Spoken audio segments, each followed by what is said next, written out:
सभी भक्तों को जय सीताराम। कभी कभी कहते हैं कि कोई व्यक्ति बिना बात के दुखी हो जाता है, और कभी कभी कोई व्यक्ति हर दुख में खुशी ढूंढता है, प्रसन्नता ढूंढता है। दुख होता है तो भी भगवान को धन्यवाद देता है, सुख होता है तो भी भगवान को धन्यवाद देता है कि दुख भी मुझे प्यारे हैं, सुख भी मुझे प्यारे हैं, छोड़ू मैं किसे छोड़ू, दोनों तो तुम्हारे हैं। दुख होता तो भी भगवान को धन्यवाद देता, और सुख होता तो भी भगवान को धन्यवाद देता है। क्योंकि जैसे महाभारत में एक प्रसंग आता है, आप सभी लोगों ने नाम सुना होगा, देवव्रत अर्थात भीष्म पितामह, जिनको प्रतिज्ञावादी भीष्म पितामह भी कहा जाता है कि प्रतिज्ञानिष्ठ हैं, कर्मनिष्ठ हैं। तो भीष्म पितामह को जो मरने का सिस्टम था, क्योंकि कहा जाता है कि भीष्म पितामह ने एक बार प्रतिज्ञा दे दी, कौरवों से प्रतिज्ञा दे दी और कहा कि मैं प्रतिज्ञा लेता हूँ कि कल महाभारत में एक पांडव मारा जाएगा। भगवान ने आकर के पंचाली को बताया, पंचाली से कहा कि ऐसी सी बात है, पंचाली क्या तुम चाहती हो कि तुम्हारा एक पति मारा जाए?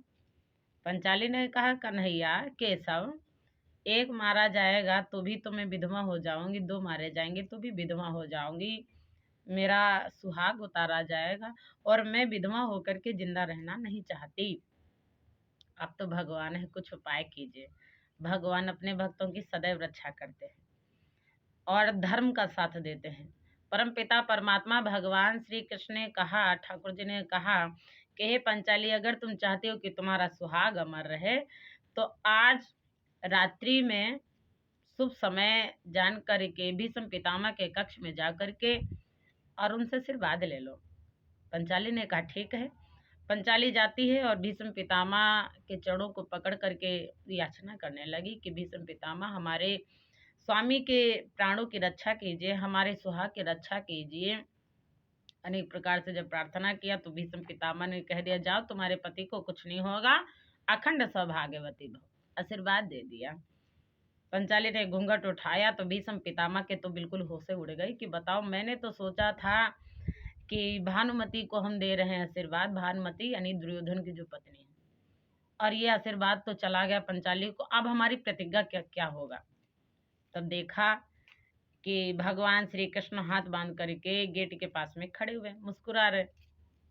भीष्म पितामह ने कहा कि हे कन्हैया, सब तुम्हारी लीला, हम जानते थे कि आप ही ऐसा करोगे और तो कोई नहीं, आप ऐसा करें, लेकिन मुझे इसका अफसोस नहीं है कि आपने हमसे आशीर्वाद दिलवा दिया। मुझे तो अफसोस ये है कि कन्हैया, हमारी दोनों बातें सत्य कैसे होंगी? एक तो आशीर्वाद और दूसरी प्रतिज्ञा। एक तरफ मैंने कह दिया कि एक पांडव मारा जाएगा, दूसरी तरफ कह दिया अखंड सौभाग्यवती भव।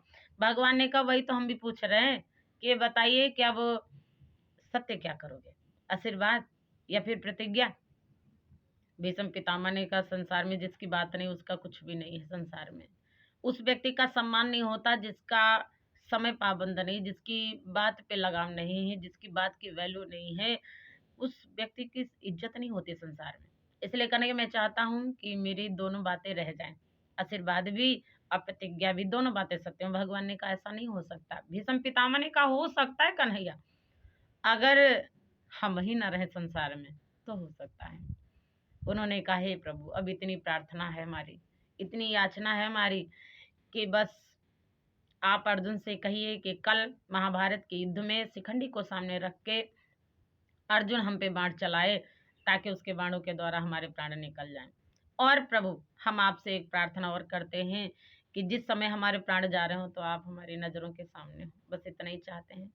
आप हमारे नेत्रों के सामने हो, क्योंकि इन चक्षुओं के सामने जब आप रहोगे तो हमारे प्राण चले जाएंगे। मुझे दुख नहीं होगा, अफसोस नहीं होगा कि मेरी मृत्यु आई, मुझे तो प्रसन्नता होगी। और वैसे भी भक्तों कहा जाता है कि जो कोई भी भगवान का नाम ले करके प्राण छोड़ता है तो भगवान के सीधे गोलोक को प्रस्थान कर लेता है, भगवान के धाम को पहुंच जाता है। और जो कोई भगवान ही के सामने मतलब प्राण तजे तो भगवान के धाम नहीं, भगवान के हृदय में वास कर जाता है, भगवान अपने आप में समाहित कर लेते हैं। क्योंकि जिसने भी भगवान के सामने ऐसा किया, भगवान ने उसको अपने आप में समाहित कर लिया। यहाँ तक कि कहा जाता है कि जो धुंधकारी के पिता